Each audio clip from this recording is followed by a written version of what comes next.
boa noite a todos.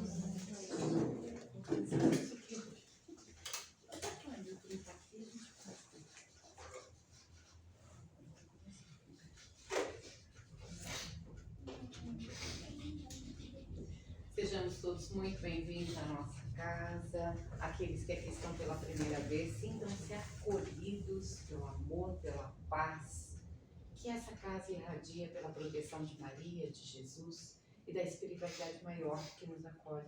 E aqueles também que estão nos acompanhando depois ou revendo no nosso canal do YouTube, que seus lares também estejam em paz, que cada um encontre a serenidade, a sabedoria, aquilo que realmente tem necessidade.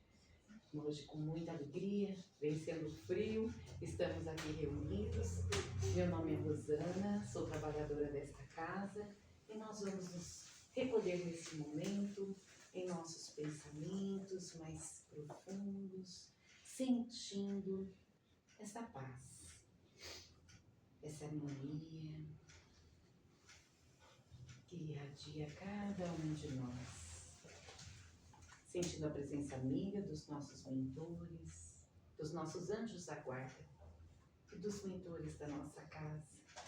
E com muita alegria, quando cada um de nós atravessou aquela porta, disse: que bom que você veio, que bom que nós estamos aqui. E assim nós vamos, com os corações plenos de paz, agradecer ao Pai o dom da vida, a bendita oportunidade de aqui estarmos hoje reunidos em teu santo nome, e que Ele abençoe as nossas intenções e que Ele abençoe a nossa mente. Que assim seja. Não tem anel que a gente vai dar um jeito, tá?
E assim, hoje nós vamos, dando continuidade ao nosso estudo, nós chegamos ao nosso último capítulo do Evangelho segundo o Espiritismo. Hoje nós vamos falar sobre as preces. Como vocês viram na leitura da carta psicografada no início pela Liane, nós temos um trabalho de psicografia na casa, mas ele é mais voltado às instruções de trabalhos e trabalhadores e algumas mensagens muito bonitas que depois nós vamos estar passando para vocês, até quem sabe, né, vire um livro algum dia, porque tem umas mensagens muito bonitas. E tem a parte de desenho. E hoje, como nós vamos falar de preces, né, nós tivemos esse desenho, essa pintura, muito interessante, né, que ela nos mostra duas mãos unidas quando estamos em oração.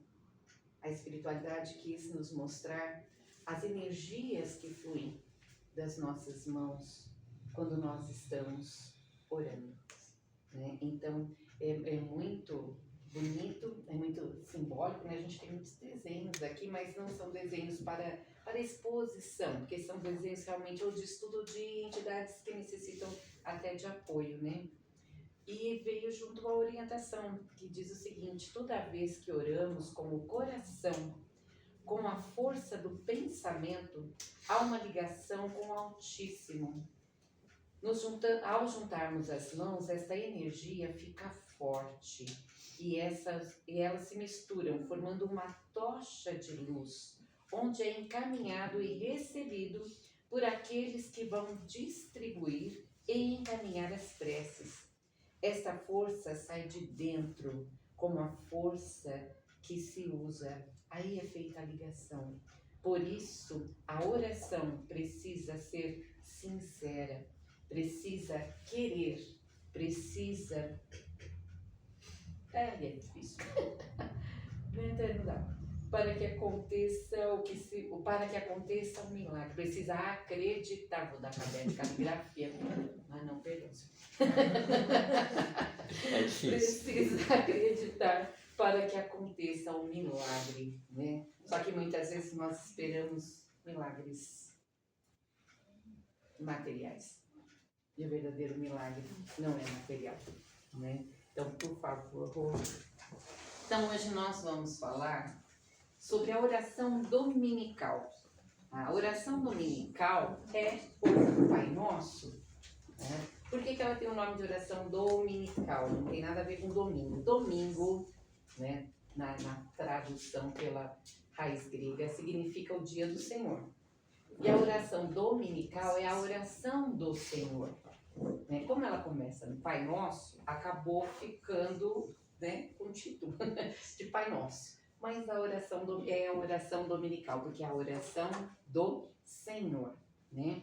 E aí, como que surgiu, né?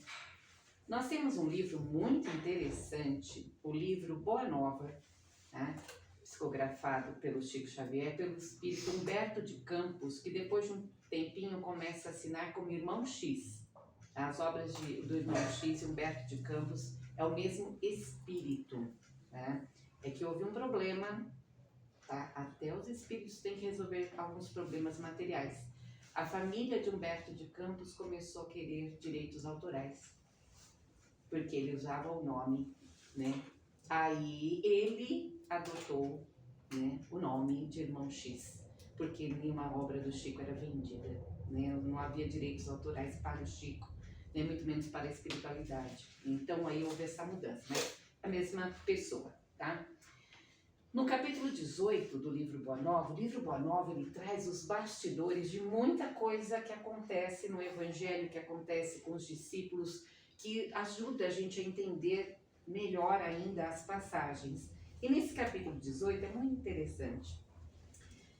A sogra de Simão Pedro, né, chega para Simão Pedro é o Pedro, tá? É que o nome de Simão Pedro é Simão, né? Jesus fala, tu és Cefas, né? E aí ele acaba adotando Simão Pedro e depois acaba ficando só Pedro, né? A sogra de Simão chega para ele e fala, olha Simão, né? Jesus está aqui todo dia, toda hora, porque as pessoas se reuniam na casa de Pedro, onde começou o evangelho nos lares. À noite, se reunia várias pessoas em torno da mesa e ali ficavam as conversações. A sogra de Simão foi curada por Jesus. Hoje a gente tem uma intimidade com Jesus, né? A gente está passando uma situação aqui, né? Meio difícil. Dá para você conversar com Jesus, não? Vê se ele favorece um pouquinho aqui pra gente. Pedro ficou meio receoso, mas, né, uma hora lá ele criou coragem e ele fez a seguinte pergunta para Jesus: Senhor, Deus ouve todas as orações mesmo? E Jesus responde que sim. Aí ele pega e fala assim, então, né, Senhor? Gente, não vou citar nomes, porque não gosto de fofoca, tá?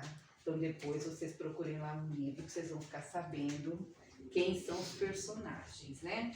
Simão vira e fala assim, então, tem uma pessoa aí que fica lá só nos livros e tá com a vida fácil, né? Eu aqui na pescaria, Senhor, que sofrimento para trazer o pão para dentro de casa. Tem uma outra senhora, tem as escravas. Poxa, minha mulher tem que cuidar da horta, tem que plantar, tem que colher para ajudar.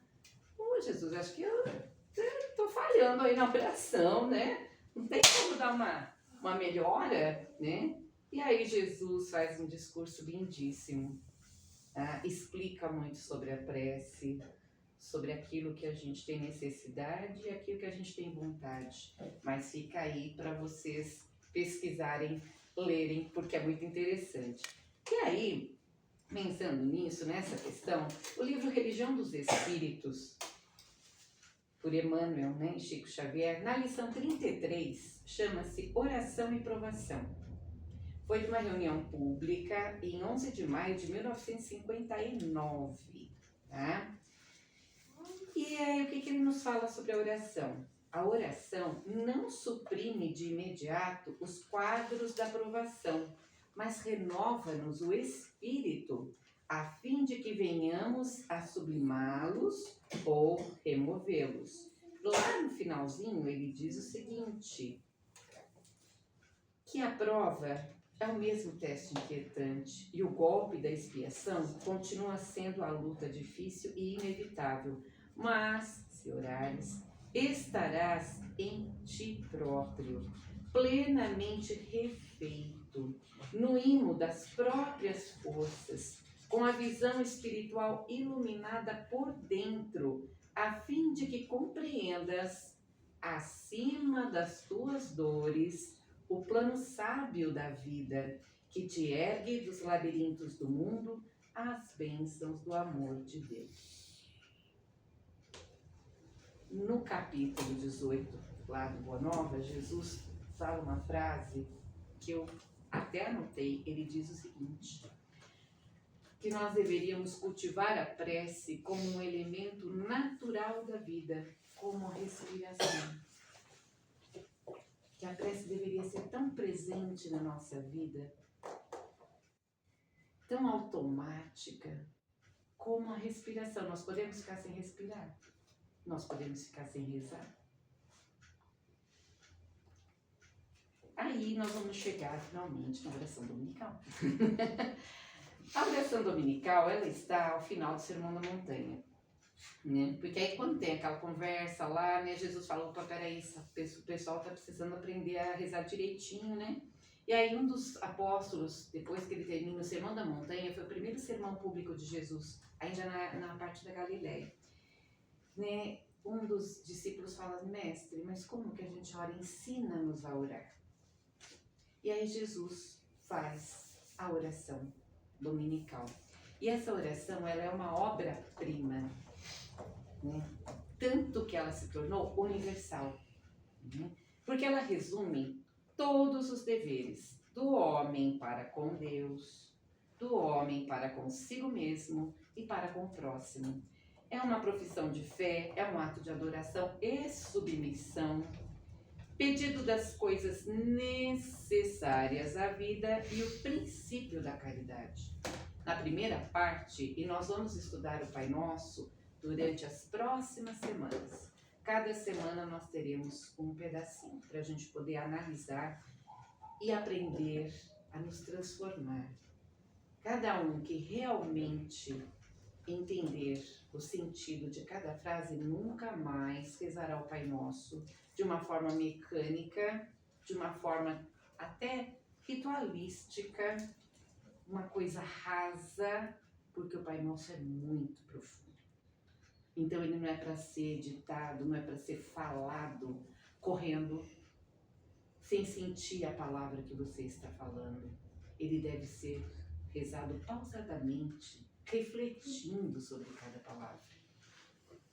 fazendo a sua profissão de fé, fazendo o seu compromisso e se analisando, né? Por isso a gente vai tentar trazer para todos nós essa reflexão, porque se nós, Jesus trouxe o Pai Nosso há no mínimo 2020 e poucos anos.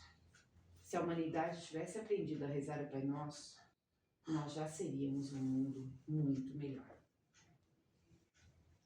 Então vamos nós aprender, tentar pelo menos, porque, né, segundo Emmanuel, nós vamos levar muitas encarnações para realmente entender o Pai Nosso. Mas todo estudo, toda leitura, ela tem isso. Tá? A primeira vez que você lê um livro, tá? Por exemplo, o Livro dos Espíritos, a primeira vez é desafiadora. Tá? Você tem vontade de parar na primeira parte, não estou entendendo nada, né?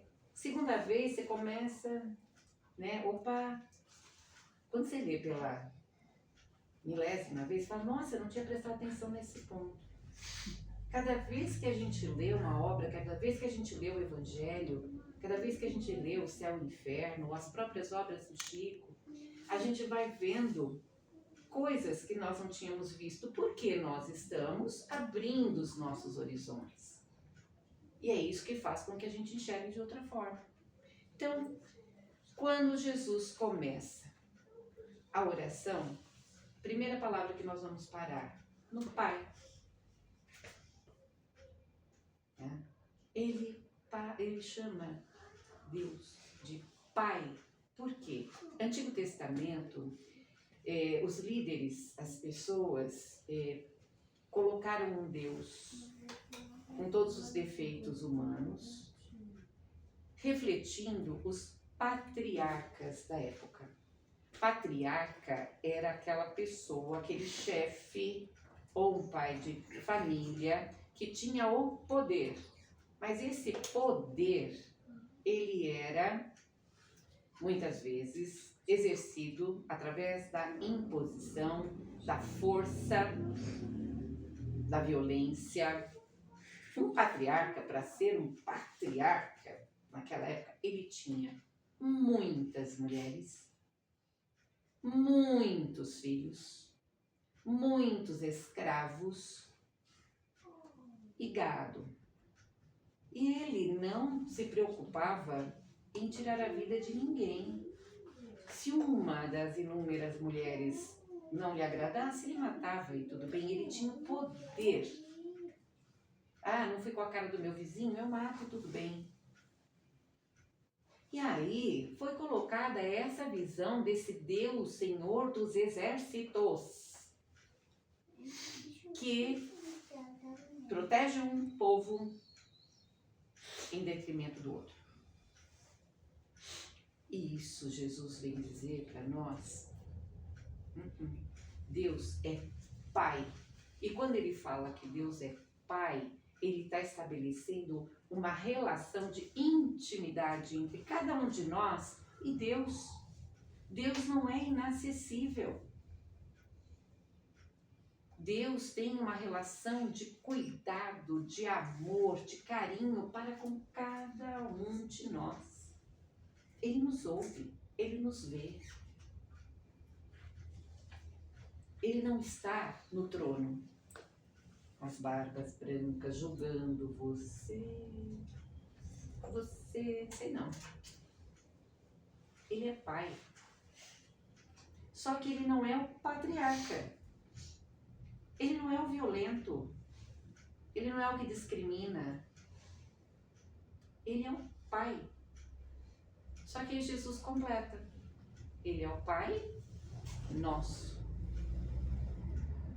E aí ele tanto está dizendo para nós que ele é Pai de Jesus, assim como o meu, assim como de cada um de nós que aqui está, como que cada um dos que aqui estão e de cada um dos que aqui estão neste orbe terrestre são nossos irmãos. Então só a partir desse Pai nosso seria o fim de todas as guerras. Seria o fim de todo preconceito.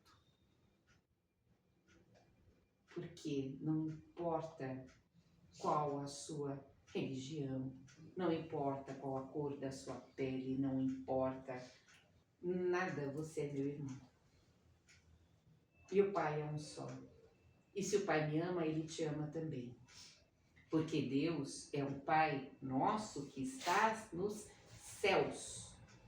Então Ele não é um Pai humano, terrestre, que privilegia um filho em detrimento de outro, um pai que abandona, um pai que se esquiva das suas responsabilidades. Ele é um pai de amor que está muito acima de nós, das nossas fraquezas, dos nossos erros, dos nossos melindres.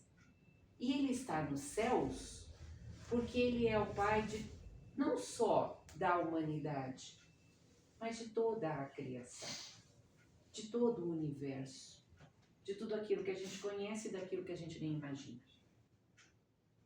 Por isso Ele está nos céus, não no sentido, Deus está lá no céu, né? Não, é porque Ele está em todos os lugares. E nós conseguimos nos conectar com o Pai que está nos céus quando nós conseguimos no nosso céu interior. Quando a gente se acalma, porque não adianta fazer uma prece no turbilhão. Não adianta fazer a prece correndo. Ou no momento que eu tô nervoso, ou eu vou rezar porque eu tenho que deitar. A Cida falou semana passada, né, gente? Cuidar se uma prece não passa do teto. Não é? Então não adianta, nossa, não, eu tenho que rezar porque senão vai me acontecer alguma coisa ruim. Isso não existe. Tá? Isso somos nós que criamos. Nós, dentro do Espiritismo, não temos rituais. Então não existe isso. Não, se eu não rezar antes de dormir, Deus vai me castigar. Primeiro que Deus não castiga ninguém. Nós nos castigamos. Quando nós deixamos de cumprir os nossos deveres para com Deus, para conosco e depois para com o próximo. A lei é amar a Deus sobre todas as coisas, de todo o vosso entendimento, de todo o vosso coração, e ao próximo como a ti mesmo. Se eu não cuido de mim, eu estou falhando. Se eu não cuido da minha saúde física, se eu não cuido da minha saúde mental, se eu não tenho esse tempo para mim, a gente entra num loop na vida que muitas vezes você não tem tempo nem de tomar banho direito. Não é? Você vai comendo dentro do carro, parando no semáforo, você dá uma mordida, porque você tem que chegar no trabalho, não deu tempo de comer, não é? Você toma um banho de 5 minutos, não é nem para economizar a luz, é porque, nossa, tô atrasado, tem que fazer isso, tem que fazer aquilo. Eu estou falhando no primeiro cuidado, que é comigo mesmo. Cadê o meu tempo? Meu tempo de prazer, de lazer. E às vezes o tempo que a gente tem para usar esse tempo de forma benéfica num lazer, a gente coloca coisa ruim na televisão para assistir. Eu não estou falando do jogo, tá, gente? Que ali a gente tentou, né? Não, sabe assim, aquelas minisséries, coisa pinga-sangue, filmes de terror, filmes que deixam o coração disparado. O tempo que era para eu usar para acalmar meu coração, tem uma música linda, né? Acalma o meu coração. Aquele tempo que eu podia estar fazendo uma leitura edificante, que eu podia estar sentado no chão brincando com uma criança, seja ela meu filho, meu neto, meu sobrinho, quem quer que seja, que eu poderia estar simplesmente sentado ao lado do meu companheiro, companheira, olhando o céu, olhando a estrela, conversando sobre coisas boas. Eu ainda estou me envenenando com coisas ruins. E aí como que eu encontro esse céu? Porque o céu eu não vou encontrar rezando que nem um papagaio. Porque tem gente que reza igual um papagaio. O papagaio fala, mas não interpreta. A gente precisa interpretar. Quantas vezes nós estamos aqui no centro ligados no nosso celular? Por isso que a gente faz a maior campanha. Calma, fica calmo. É o Anilton querendo interferir aqui, gente. O Anilton, para quem não conhece, é o nosso trabalhador, que hoje está trabalhando, por isso não está aqui. Anilton, acontece, tá vendo só? É isso. Quantas vezes a gente não vai? A gente faz essa campanha, desliga o celular lá fora. Gente, desliga do celular. Para de se comparar em rede social. Para de sofrer porque você não tem aquilo que o outro mostra, mas não tem ou não é. Mostra uma felicidade, mas não é feliz. Que as nossas recordações, que as nossas fotos sejam as nossas memórias afetivas, para que a gente esteja nesse céu do bem que eu faço para alguém. E aí vem a segunda frase. Tá certo esse relógio aqui dentro? Foi 25, ai meu Deus. É isso aí. Santificado seja o vosso nome, que é aqui que termina a nossa reflexão hoje. Semana que vem, então venha a nós o vosso reino. Santificado o vosso nome. Nome não é apenas uma qualificação de uma pessoa, principalmente naquela época. O nome simbolizava todos os atributos daquela pessoa.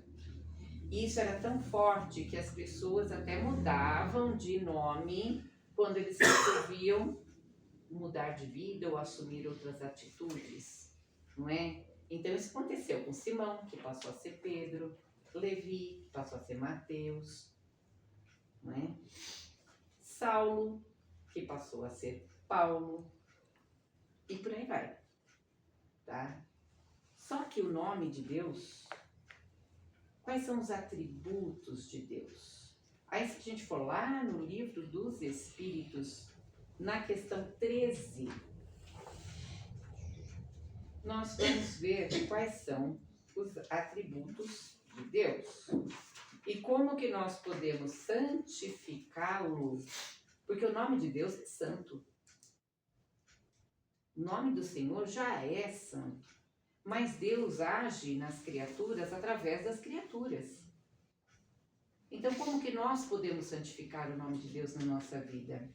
Então, quais são os atributos de Deus? Qual é a assinatura de Deus, né?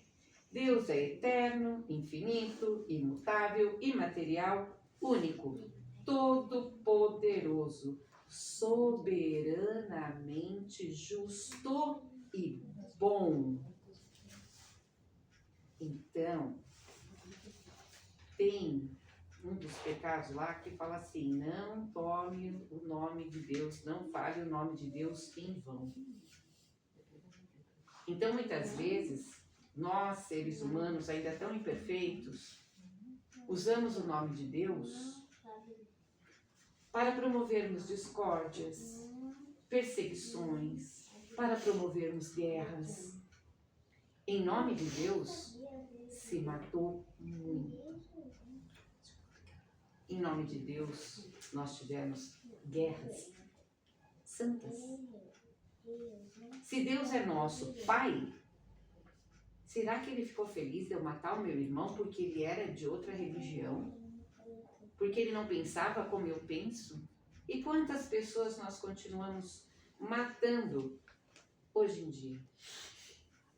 Excluindo do convívio, fazendo comentários depreciativos na internet. Se você não concorda com o que a pessoa falou, não veja, não siga, não curte, não compartilhe. Simples. Ah, mas eu não gosto de tatuagem. Não faça. O que você tem a ver com a vida do outro? Ah, eu não gosto de quem gosta de determinado ritmo de música. Você não gosta da música? Não ouça. Aplique em você, porque só nós podemos nos modificar. O outro, é meu irmão, é filho do mesmo pai. E tudo aquilo que eu prejudico o outro, Deus está vendo, né? Ele é nosso irmão. Um dia eu vou ter que reparar. Porque um pai verdadeiro de amor e bondade, ele não vai soberanamente justo e bom, ele não vai deixar um filho em detrimento do outro. Então, se você deu para um filho uma coisa e não deu para o outro, você vai ter que reparar isso uma hora. Se não é nessa vida, vai ser em outra. Porque Deus é justo. E Deus é bom. Então, Deus não pune. Deus ama. E Ele quer nos ensinar a amar todos os dias. E a única entidade, a única pessoa que passou pela terra e teve a permissão para falar em nome de Deus foi Jesus. Mais ninguém. Nós estudamos o que Jesus nos deixa e ainda estamos precisando estudar muito, né? Agora, muitos de nós estamos na fase da criança do porquê. Sabe assim? A gente quer saber. Né? Lembra o Zequinha do Castelo Rá-Tim-Bum? Quem, né, tem aí, né, menos de 40 e os pais e as mães conhecem, né? Porque sim, por quê? Porque sim não é resposta. Não é? Então, dentro da doutrina espírita, nós temos como buscar respostas. A gente tem como pesquisar. Tudo nos é dado. O acesso é limitado. Não existe isso. A única coisa que eu acho que não que seja dogma, mas a coisa mais complicada para a gente entender, e dentro do Livro dos Espíritos fala que nós ainda não temos capacidade para isso, é compreender Deus. Mas todo o resto a gente encontra. Então vamos buscar entender Deus. Vamos buscar ler. Nós temos dentro do Livro dos Espíritos um capítulo da Lei de Adoração que fala sobre a prece. Nesse último capítulo do Evangelho, inúmeras preces. E leiam, a oração dominical está lá fatiada para que a gente possa tentar entender e refletir e reler, para que a gente possa se tornar realmente aqueles filhos que Deus espera que nós sejamos. Santificando o seu nome através das nossas atitudes, dos nossos pensamentos, das nossas palavras. Então, que Jesus possa nos iluminar hoje e sempre. Que Ele possa nos dar a sabedoria e que nós possamos aprender a pedir em nossas orações. Porque a oração serve para louvar, para pedir e para agradecer. Mas que a gente peça aquilo que é necessário e não a nossa vontade, que seja feita a tua vontade. Mas me mostra, Pai, o que eu preciso entender dessa lição que eu estou passando, o que eu preciso aprender e como eu posso me melhorar. Que seja essa a nossa reflexão da semana, lembrando sempre que o Pai é nosso. Então, assim, nós vamos nos recolhendo em nossos corações, agradecendo a espiritualidade maior que nos trouxe hoje até aqui. E envolvemos aqueles companheiros que essa noite, por algum motivo, não puderam estar presentes. Os assistivos dessa casa, aqueles que chegaram também pela primeira vez. E nós que tanto recebemos neste momento, com os nossos corações plenos de gratidão, nós vamos vibrar, nós vamos direcionar nossos pensamentos com muito amor a todos aqueles que sofrem. Vamos vibrando assim, levando alento aos nossos irmãos da Venezuela, para que eles possam ter a força de recomeçar. Vamos vibrando por todos aqueles que possam auxiliar nessa reconstrução material e também junto à espiritualidade maior que os acompanha, para dar-lhes bom ânimo, resiliência, coragem. Vamos também envolvendo com muito amor e carinho todos os nossos irmãos em situação de rua, nessas noites tão frias. Que não lhes falte um abrigo, um alimento, mas acima de tudo, um olhar de compreensão, de carinho. Vamos vibrando por todos os irmãos que desencarnaram nesta última semana, que possam ter sido acolhidos ao retorno à pátria espiritual por mãos amigas e que seus parentes, familiares estejam sendo consolados. Vibramos neste momento pelos nossos lares, por aqueles que lá deixamos, pelas nossas intenções particulares, por todos os enfermos e por todas as equipes médicas que dedicam suas vidas ao trabalho de minimizar dores. E finalmente vibramos por nós mesmos, espíritos ainda tão necessitados do amparo, da compreensão e do amor de Deus. Que assim possamos voltar ao nosso lar em harmonia, que tenhamos um excelente feriado, uma excelente semana e um bom tratamento a todos. Gratidão.